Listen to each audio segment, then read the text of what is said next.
Apa yang sedang kamu doakan, sedang Tuhan kerjakan.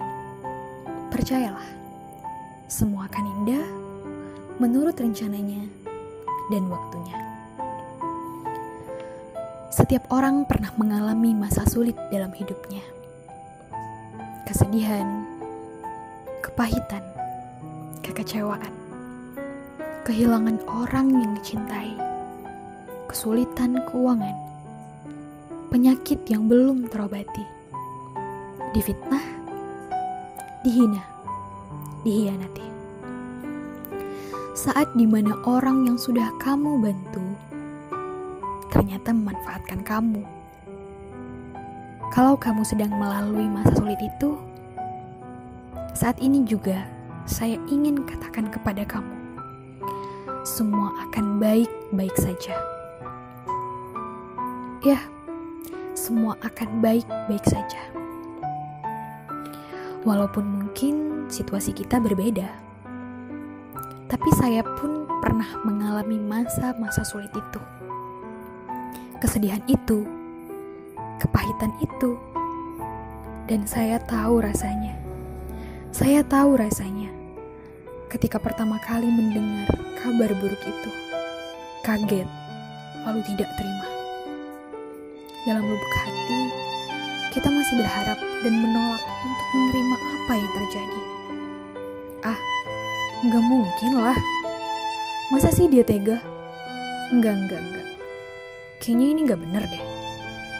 Sungguh tidak bisa dipercaya. Tapi itulah realita.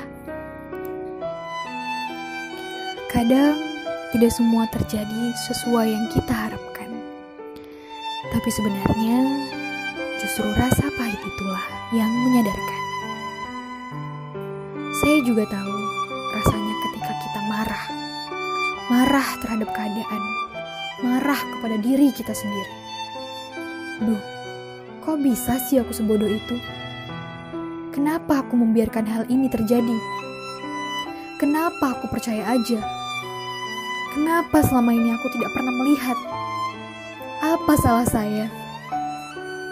Marah, kesal, sedih adalah luapan emosi yang wajar. Tapi ingat, jangan sampai kamu terperangkap di dalamnya. Pertama-tama yang harus kamu lakukan adalah sadar dan yakinilah bahwa yang kamu alami bukanlah sebuah hukuman, tapi sebuah kesempatan. Tuhan sedang memegang kendali, membawamu ke suatu tempat yang lebih baik lagi. Tuhan membiarkan yang buruk hilang, karena tidak lama lagi yang lebih baik akan datang. Tuhan sedang mempersiapkanmu, menguatkanmu, membentukmu, kemudian perlahan kita sadar. Katanya, badai akan berlalu.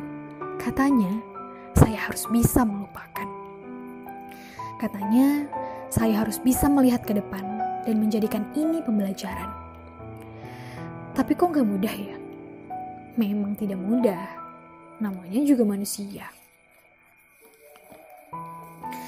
Tapi saat ini saya ingin mengingatkanmu, sama seperti saya mengingatkan diri saya ketika saya mengalami masa sulit itu. Kamu hanya punya dua pilihan, give up or get up. Menyerah dan membiarkan hal tersebut menghancurkanmu, atau bangkit dan menjadikan sebuah pelajaran yang membuatmu bertumbuh. Ada hal-hal di dalam hidup ini yang tidak bisa kamu kendalikan dan tidak bisa kamu ubah. Terimalah dengan tangan terbuka. Terimalah dengan ikhlas. Maafkan juga orang-orang yang sudah melukaimu. Dan yang paling penting, maafkan juga dirimu. Tidak perlu mengeluh tentang apa yang salah. Yang hilang akan digantikan. Yang sakit akan dipulihkan. Yang diambil akan dikembalikan. Yang berkurang akan ditambahkan, dan yang salah akan diluruskan. Jadi, jangan biarkan dirimu larut akan kesedihan itu. Jangan biarkan kamu terperangkap di dalam lembah itu. Tetaplah tegar, melangkah dengan kesabaran. Tetaplah senyum dengan ketulusan. Tetaplah bersyukur di saat sulit sekalipun. Tetaplah percaya walaupun kamu belum bisa melihat segalanya. Tetaplah setia walaupun kamu tahu ini bukan saat yang mudah. Apapun yang sedang kamu doakan, sedang Tuhan kerjakan. Percayalah, semua akan indah menurut rencananya dan waktunya. Dan saya pun yakin, sama seperti saya, kamu pun akan baik-baik saja.